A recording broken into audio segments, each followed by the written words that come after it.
Good evening students. Today we will start a new chapter that is management of natural resources. मतलब कि natural resources जो available है उसको effectively and properly कैसे use किया जाए that we will be studying in today's classes. तो पहला टॉपिक जो हम पढ़ेंगे वो ये पढ़ेंगे कि नेचुरल रिसोर्सेज क्या होता है. पहले ये जान लें, then we will be able to study कि हाँ उसे मैनेज कैसे किया जाता है.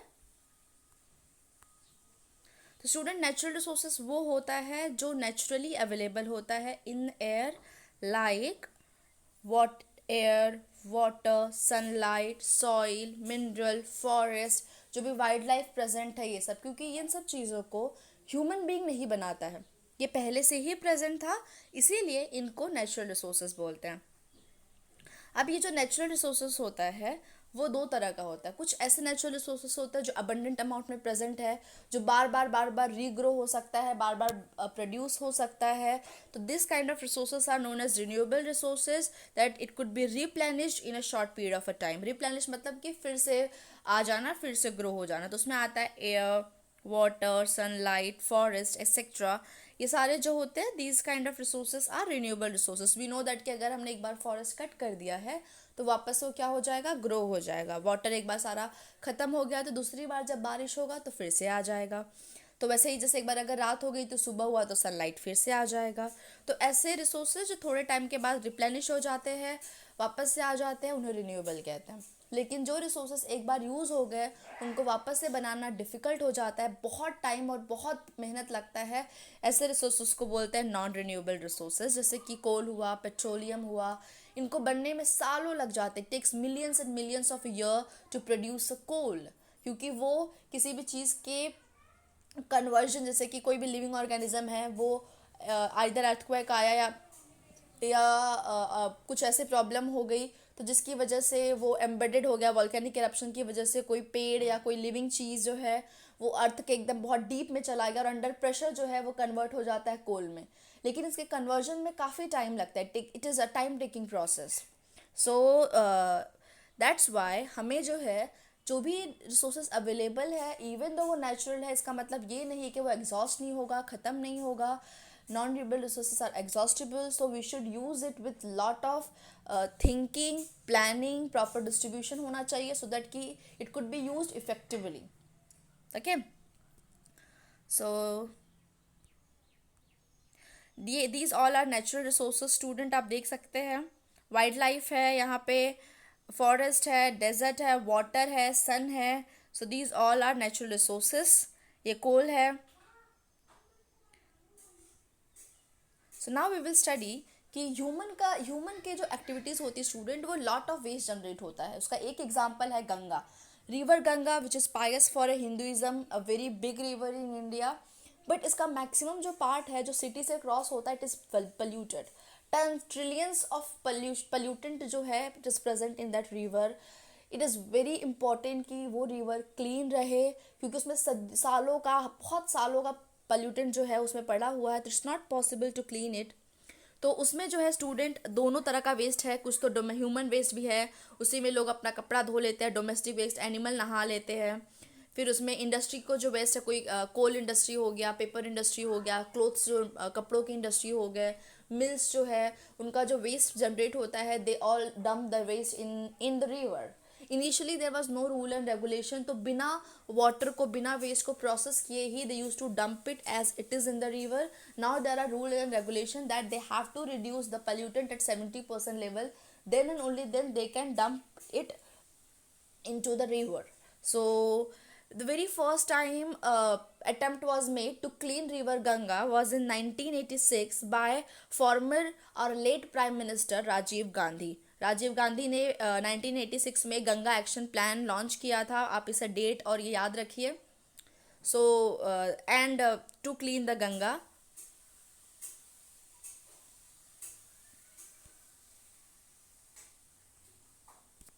सो उसके अलावा then how can we reduce pollution in other things. जैसे कि अगर हमें रिवर के अलावा अगर कहीं और पोल्यूशन रिड्यूस करना है या कम करना है तो उसका सबसे बेस्ट है कि आप किसी चीज़ का यूज़ एकदम कम कर दें.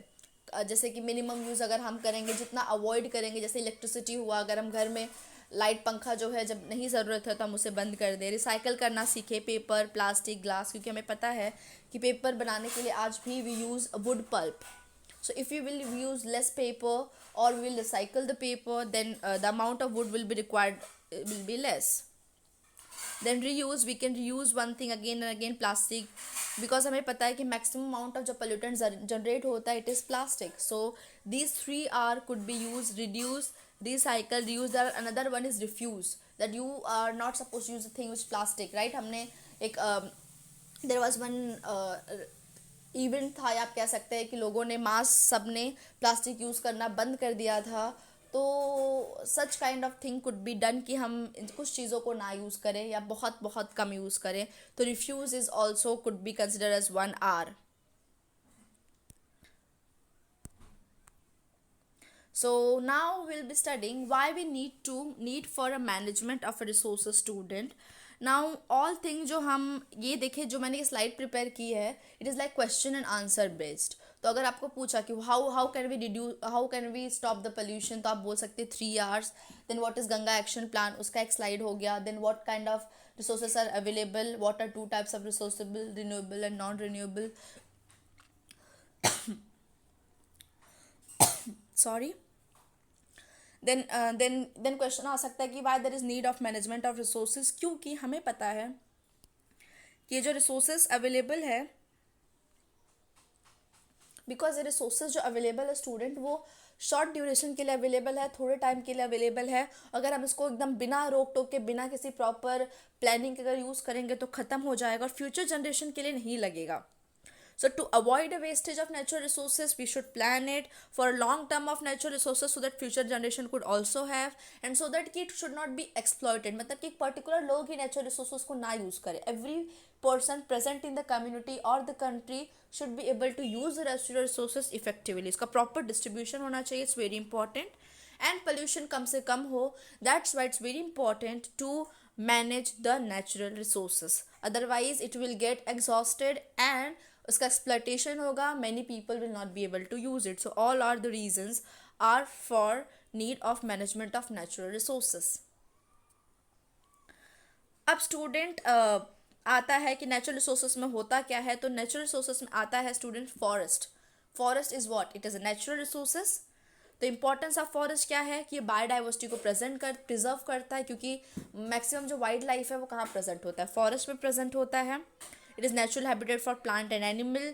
ऑल्सो प्रोवाइड वुड, टिम्बर, घर पे बनाने के लिए, घर बनाने के लकड़ियाँ प्रोवाइड करता है. मेडिसिन प्रोवाइड करता है. Many plants are of medicinal uses. Fodder मतलब होता है चारा. गाय भैंस के लिए जो चारा होता है उसे फॉडर कहते हैं. इकोलॉजिकल बैलेंस मेंटेन करता है, क्योंकि जो न्यूट्रिएंट साइकिल जो है वो फॉरेस्ट की हेल्प से होता है. रेन जो होता है वो फॉरेस्ट के ऊपर डिपेंड करता है. तो it controls climate. Soil erosion को प्रिवेंट करता है, क्योंकि ये सॉइल को टाइटली बाउंड करके रखता है. And oxygen and carbon dioxide का बैलेंस रखता है. That is very important. तो ये हो गया आपका importance of forest. And forests are biodiversity hotspot because maximum number of plant and animals are found in the forest. So their habitat is forest. That is biodiversity hotspot. Bio मतलब diverse life and diversity मतलब होता है variation. So different type of living organism found in the forest. Okay. Now it's very important who are the stakeholder of the forest. बहुत popular question है. This question has come many times in the exam also. So the people who are associated with the forest and the people who have best interest for a forest, मतलब they are positively involved in the activity of forest, they are known as stakeholders. सबसे one are those people who are living around the forest. ठीक है, जो forest में रहते हैं, आप tribal people बोल सकते हैं.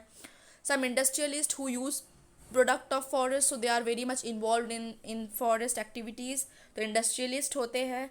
देन आता है फॉरेस्ट डिपार्टमेंट, जो फॉरेस्ट ऑफिसर्स होते हैं, जो फॉरेस्ट में प्रेजेंट होते हैं, उसका देखभाल करते हैं to take care of the forest, कि हाँ एनिमल पोचिंग नहीं हो रही है और एक्सेसिव वुड कटिंग नहीं हो रहा है. ह्यूमन इंटरफेरेंस मिनिमाइज करने के लिए there are forest officers, forest rangers who are present in the forest. तो they are one. And then next one is natural and wildlife organizers. मतलब कि there are some people who are interested in different life activity of plant or different animals की how they hunt, when they reproduce, to study their habit, to study their habitat. So they are also involved in the forest positively. So they are the stakeholders who are associated with the forest directly or indirectly. This question has been asked multiple times, so this question could also come possibly in the exams also. So as you can see in the pictures, तो ये हो गया tribal people. So now conservation of forest, how forest can be conserved, ये बहुत important है. ये question भी आता है. एक तो क्वेश्चन आता है stakeholder of forest, what is importance of forest, how forest could be conserve. This are possible question और उनके आंसर्स है ये. तो forest can be conserve by afforestation. Afforestation मतलब होता है planting more and more trees. Then other is, please आप जब आंसर लिखे तो आप ये मत लिखना कि to stop cutting tree, planting more tree. Now you are in 10th standard, so you should use the proper words, that is afforestation, deforestation, like that. तो planting more tree to prevent or reduce deforestation, not to cut tree. over grazing allow मत करना. grazing मतलब कि जब animal देखो चरने जाते हैं, खाना खाते हैं ज़्यादा, तो वो उसको we should allow, sorry we should not allow. as you can see देखो यहाँ पे they are protecting it, here they are planting it. not overgrazing should not be done. और मल्टीपल जो फॉरेस्ट है they should be converted into wildlife sanctuaries, national park, so that human interference कम से कम हो.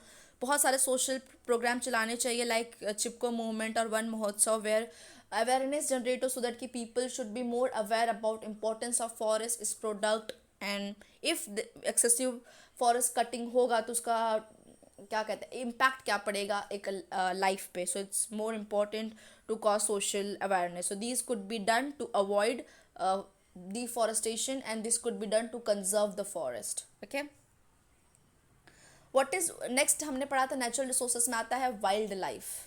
तो हमने river देख लिया, हमने फॉरेस्ट देख लिया, अब आता है वाइल्ड लाइफ.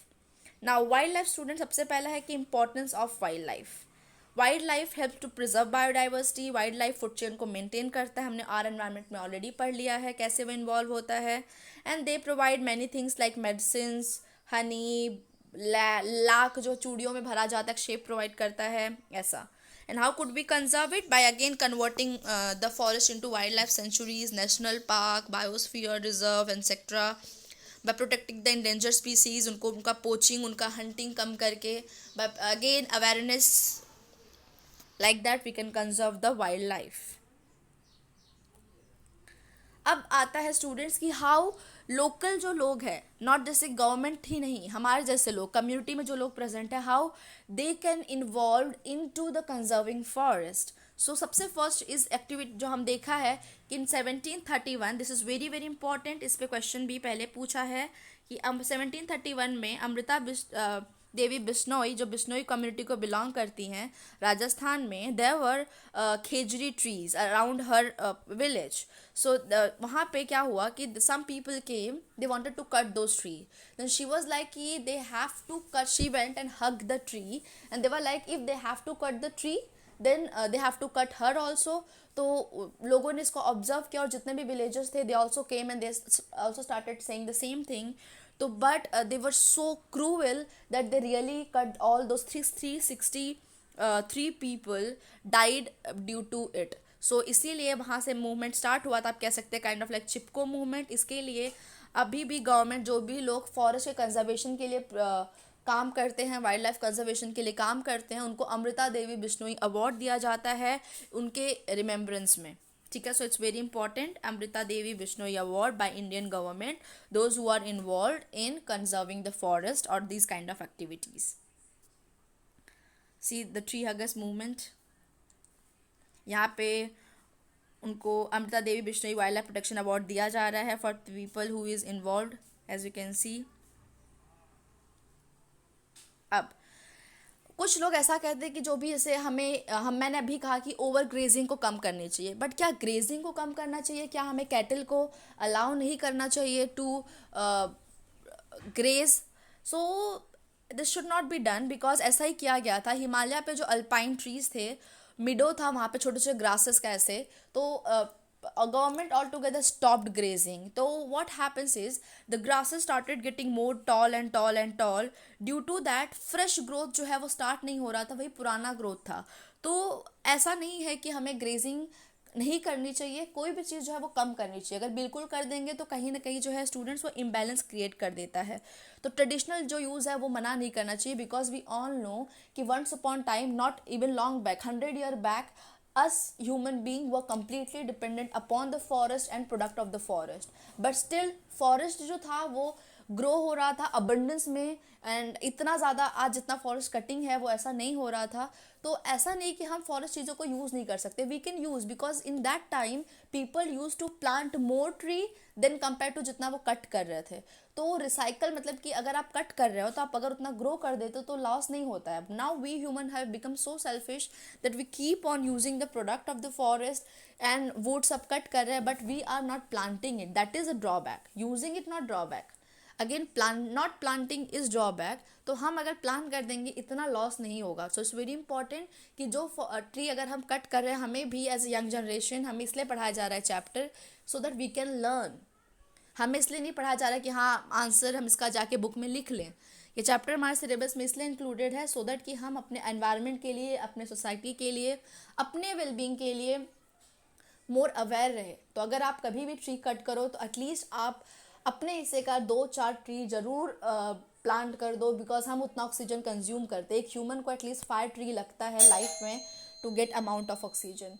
तो that should be our own responsibility as a part of the community, as a part of country, कि हाँ हमने यूज़ किया है तो this much how we should plant. Then उसके बाद स्टूडेंट्स चिपको मूवमेंट किया गया था, जहाँ पे actually people were involve after, that was in 1700, हमने देखा था ना ये वाला, दिस वाज इन 1731। उसके बाद नेक्स्ट उसी के बेसिस पे चिपको मूवमेंट स्टार्ट हुआ था 1970। इस पे भी क्वेश्चन आता है कि चिपको मूवमेंट क्या है, कब स्टार्ट हुआ और कहाँ पे स्टार्ट हुआ। It was started in Garhwal, Himalaya, Uttarakhand में स्टार्ट किया था, जहाँ पे पीजेंट वुमेन मतलब गांव के जो छोटे तबके की जो वुमेन होती हैं उन्होंने स्टार्ट किया था। जब वहाँ पे कोई इंडस्ट्रियलिस्ट जो थे, कॉन्ट्रैक्टर थे, फॉरेस्ट को कट करने आ रहे थे, तो वहाँ पे रेनी विलेज में people started hugging the tree because they didn't want them to cut it. ठीक है, so there were many time जहाँ पे people were involve in protecting the forest. One of them जिसमें खुद फॉरेस्ट ऑफिसर ने लोगों का यूज़ किया था, and he was AK Banerjee. उन्होंने आर्बरी फॉरेस्ट को प्रोटेक्ट करने के लिए खुद गांव के लोगों को ही यूज़ किया था, क्योंकि साल फॉरेस्ट जो था वो डिग्रेड हो रहा था। तो उन्होंने एक्टिवली वहाँ के लोगों को इन्वॉल्व किया उसे प्रोटेक्ट करने के लिए, सो दैट कि जो भी पैसा मिले उनको उसमें से भी कुछ इनकम मिल जाए, गाँव वालों को भी इनकम मिल जाए और गवर्नमेंट का भी भला हो जाए। क्योंकि मैनी गवर्नमेंट ऑफिसर को हायर करना इज़ नॉट दैट पॉसिबल, क्योंकि they are not available very easily. So अगर हम अब कहीं भी लोकल पीपल को अगर हम इन्वॉल्व करते हैं फॉरेस्ट को प्रोटेक्ट करने के लिए, तो they will also have source of income, और उतना गवर्नमेंट को पैसा भी खर्चा नहीं करना पड़ेगा। तो it will be like both way benefit. ठीक है, तो that is how AK Banerjee he was a forest officer, जिन्होंने साल फॉरेस्ट को प्रोटेक्ट करने के लिए वहाँ के विलेजर्स को ही उन्होंने इन्वॉल्व किया। He involve villagers for the protection of sal forest, and in return villagers were allowed to use fuel, wood, fodder मतलब चारा, and some amount of fee also. तो सॉल फॉरेस्ट जो है वो रिमार्केबल रिकवरी कर गया 1983, and government got return of 12.5 crore out of it. So it was huge benefit. जहाँ सोचिए कि फॉरेस्ट कंप्लीटली डिग्रेड हो चुका था, उसमें से इतना इनकम आना is really very very good thing, and that was possible because of involvement of the local people.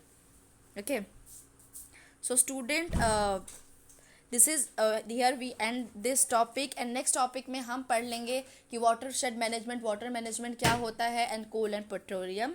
सो आप इस एक बार एक स्लाइड को और देख लीजिएगा, इसमें के जो क्वेश्चन आंसर है आपके NCERT का आपको सॉल्व कर लीजिएगा। अगर आपको कोई और डाउट है तो you can ask me. Okay, thank you.